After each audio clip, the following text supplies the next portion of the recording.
Well, it's the start of the long weekend. Friday is Human Rights Day. Happy Human Rights Day wherever you are. Happy long weekend, if you like, wherever you are.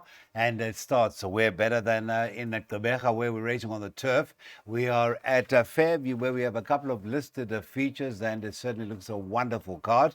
In the features, you could say that one stable could annex both the features, but there are one or two sneaky ones to possibly look out for. But that stable saddles the first three favorites most definitely. But before we get there, let us welcome our analyst, our regular analyst, resident analyst, Mr. Nino Podesta. Nino, very good morning and a happy Human Rights Day to you, sir.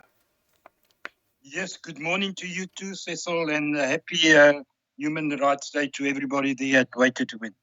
Thank you very, very much. A nice way to start off what should be a very good weekend's racing. I'm talking about not only today, but we've already looking ahead to tomorrow and looking forward to Sunday, where both centres, that is Turpentine Standside Track and Hollywood Bets Greyville, both have 10 races on their program. Obviously, it's a no-brainer. We've lost lots of meetings, so the more races, the merrier. All right, my brother, let's get straight down to business. We've got a lot to discuss in race number one. First thing I can tell you, the three, Darling Buds of May, that is a scratching, and the six, Ivy, is now a chance ride. Mr. Chase Mojan would have ridden the three. Let's get to your selections. It is the first leg of the bipod. I see lots of money coming in for the 12, Sylvan Mistress, but it looks like the 5, Golden Croc, for me, would have been at the value, but you are the analyst. You put us right. I've put both in the bipod, Cecil. I do believe that Golden Croc on the run behind one of the better 2-year-olds in P, Another Dance for Me, is the right one. But you got to respect Richard on number 12, Sylvan Princess. So both of them. I'm in the camp of the 5. I think it will show major improvement. Well bred by Croc Valley. I remember the mother very well trained by Mike Best. So he's going to show a lot of improvement. So on exposed form, I think it's between 5 and 12, and I'll put both in the bipod. There it is, the bipod selection for Nino, a very inexpensive one. It is 5 and 12 in the first leg, and it'll be a total outlay of 24 Rand if you are really feeling the faith you should have in Nino. You can take it a few times.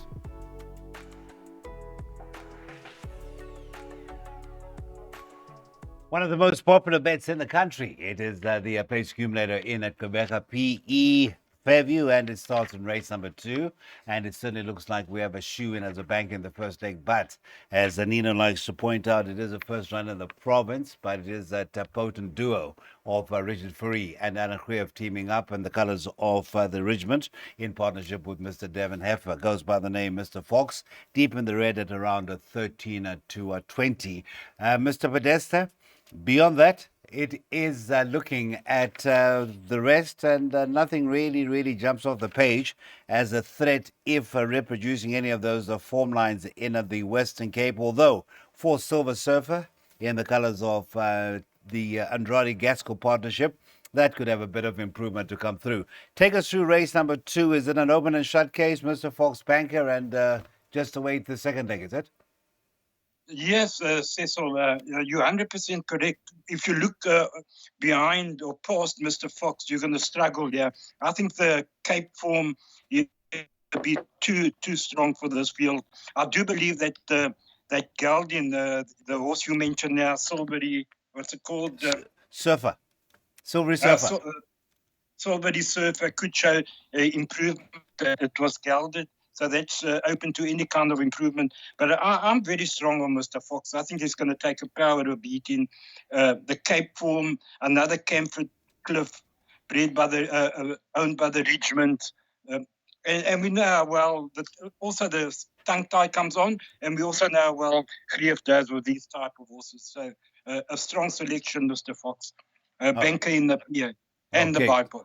Banker in the PA and the bipod. The place accumulator is, again, a very inexpensive outlay of 24 Rand. We'll talk on one of the trickier legs as we get to race number 3. But it is Banker 1, and it is a win bet. Mr. Fox, maybe you could anchor that in all to comes, but you really certainly need to put down a little bit of money to show profit on Mr. Fox. That is selections. Thank you very much, Nino. It is a Regiment Open Maiden, so take note. It is an Open Maiden. That is race 2.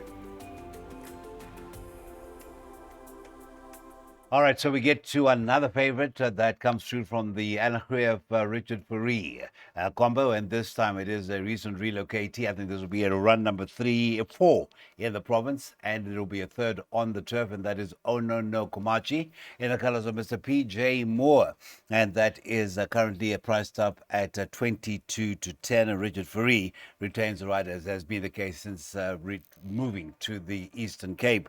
The market rival is a one Gentile from the Kelly Mitchell stable, Chad Little.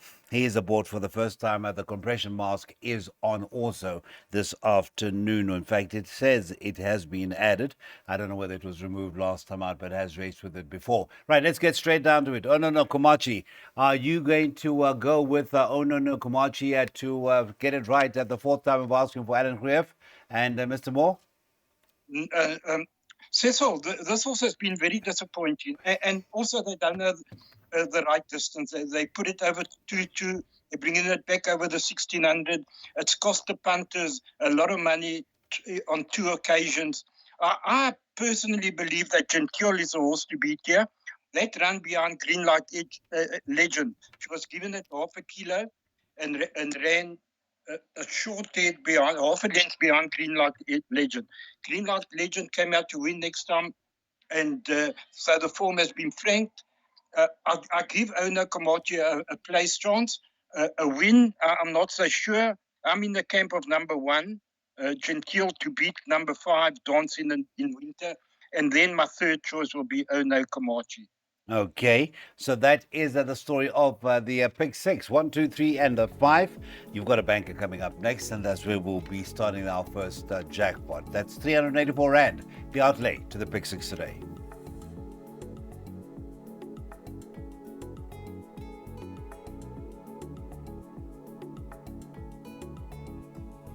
All right, so we did allude to what was to be the first leg of the first jackpot. That is race number 4. Now we know that we're going to have a strongly supported horse from Nino in this first handicap of the afternoon. It's a merit-rated 86 handicap. It's over the 1600 meters, off at a 2:15, and it is over the 1600 meters. Now, several of these have met. Now, this is actually an interesting race because you've got a field of 12, and you can actually count on one hand the runners that were not in the last meeting. They total 3. That is the 4 Wazwuta, the 6 Central City, and the 12 for Gold Runner. So all 9 renew rivalries, but it is the 9 that gets the nod from Nino, and that is a Holocene. All right, tell us more about your selection here, because it is going to be a nervy start to that first jackpot for you, Mr. Podesta. Correct, Cecil. As you rightly pointed out, they're all meeting each other again behind worried about the 12th draw. Holocene was finishing the stronger of the lot, and that was over 1400. Over the 16 is 1 from 1, unbeaten over course and distance. The beating of Cheeky Lady. Even though he's drawn 12, Cheeky Lady is drawn 11. So he's not any better drawn. The danger I make is Pyromaniac. So I'm very strong in the camp of Holocene, and I make the danger number 2, Pyromaniac.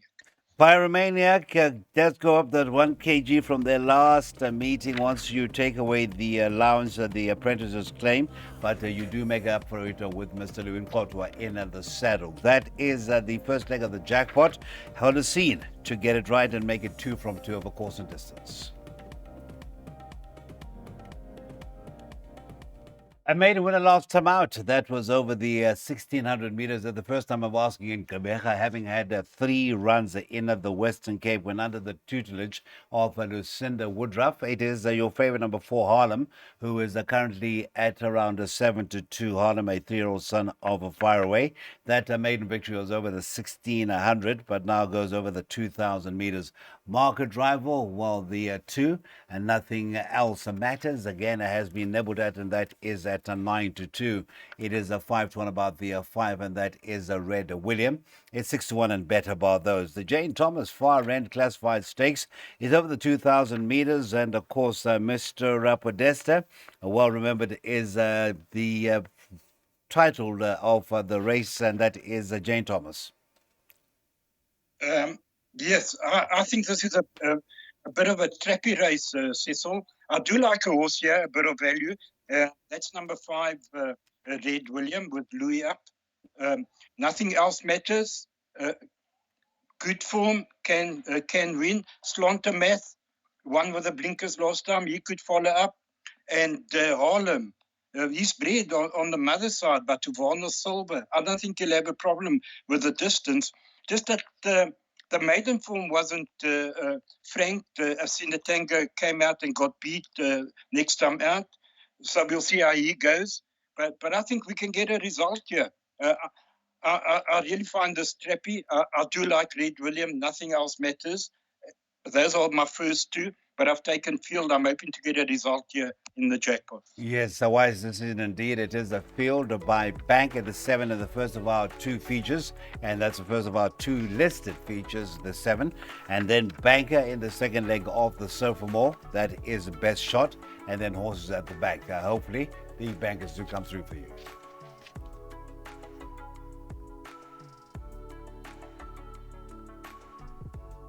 All right, feature time as we get to race number 6, the first of 2 features. This one is over the 1,200 meters. It is the Mining Pressure Systems East Cape Sprint Cup.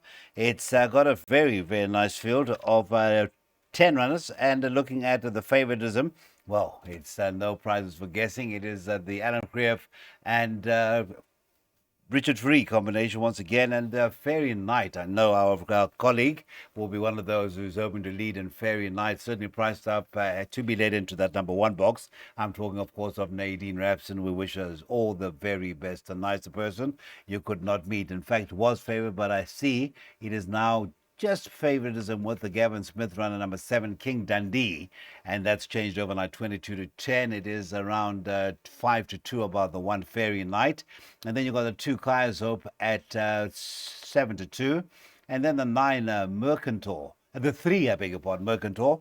That is at 7 to 1. And I stop at 7 to 1, Mr. Podesta, because I think if we were talking about a Mercantor who has seen races finishing at 1.5 lengths behind the likes of Melech, having the likes of Main Defender in the same race. I think Mercantor, if adjusting, would certainly be a factor, but you've got to respect the money. King Dundee, a newly turned a 3-year-old, and has already continued its winning ways from its 2-year-old career. Yeah, yes, absolutely, Cecil. Mercantor came back to his best last time in Joburg. We'll see how he goes first time in P. Definitely a danger here. The winner, there's only 4 horses that can win this. Number 1, Fairy Night. Number 2, Kaya's Hope. Number 3, Mercantor. And number 7, King Dundee. But I was so impressed with the way King Dundee won last time. I've landed on him. I've banked him. But you know what?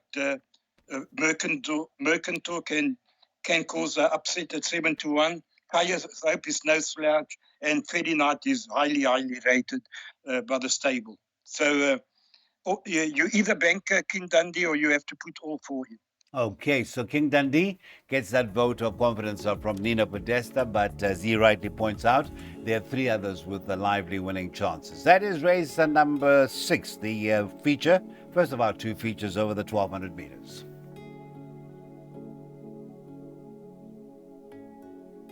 Well, I think we're going to encounter one of the shortest priced favorites over the weekend. Remember, we've also got racing from the Western Cape as a doubleheader with Turpentine on Saturday, and that is at the country course of Durbanville. And then, of course, we get to KZN and Durban on Sunday at Hollywood Bets Greyville. But let's get back to Gqeberha. And in race number 7, the Bryanston Auctioneer East Cape Guineas are listed over the mile. Second leg of the sophomore is rightly pointed out on the front of the computer form. And the first leg was won by the very short price favorite, who is at around 1 to 6, and that is My Best Shot. Regular pilot Richard Free gets the ride, but you've got an equally competitive stable companion to be ridden by an equally informed Mr. Ryan Manga, and that is number 5 Splice, the main race in the colours of reigning champion owners in the Eastern Cape, and that is AWSM. That is at a 3 to 1. It is 7 to 1 and a better bar those. The 7 to 1 shot, I hate to do this, the 2 Wahid. Now, the form it brings in, if you don't look closely, you'd say, what are you talking about? Are you smoking something? But has been meeting some of the best in the country in those features, the last 5 or the last 3. It was the Graham Beck Stakes, it was the Dingans, and it was the Gauteng Guineas. And I wouldn't say that any of them were that bad. Of course, the penultimate run in the Dingans wasn't good, but in the Guineas wasn't too bad, Wahid. But tell us about the coupling from the Alan Crefft stable. Yes, to me, it's an absolute boat race. I'm in the camp of number one, My Best Shot. Riding arrangements tell you that he's the right horse, and I've been given some confidence as well. So, Richard gets off Splice, the main brace, to ride this. He knows both of them very, very well, and you got to respect that. So I make My Best Shot one of the better bets on the card. The only danger is Splice, the main brace. Let's see how it goes first time in PE, and then we'll keep an eye on him. But My Best Shot is my strong selection. Well, it better be one of the better bets. 1 to 6, Nino. That is your second confidence selection. Of course, you had another in the form of Mr. Fox earlier on. So Richard Free and Alan Crefft certainly set for a great afternoon. That'll be the second leg of the Sofa More, race number 7. All right, we bring the curtain down with a rather trappy race, number 8, after a couple of good features. Race 8, no exception, but Fillies the Mares 84.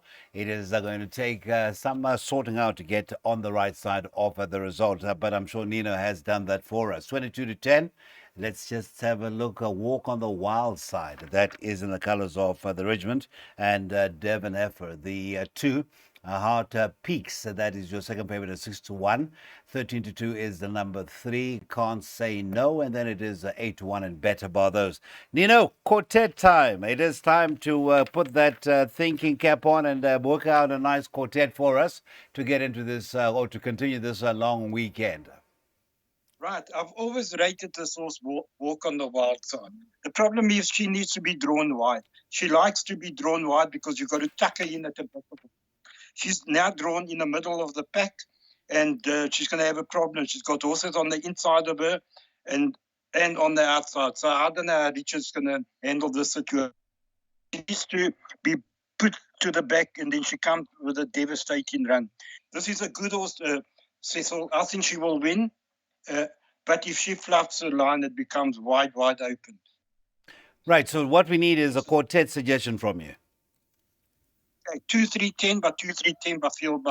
And your trifecta box is 1, 2, 3, 6, 7, 8, 2, 3, 10, 10, and 12. Okay, so if Nino had his way, it wouldn't be Walk on the Wild Side, it would be Walk on the Wider Side. It is drawn 6, that's the 10 of Walk on the Wild Side, the first choice of Nino's, but the draw is a bit of a concern. That has been a look at Gqeberha's Fairview meeting for this Friday. It is Human Rights Day. First race, the first of 8 is due over 12:30.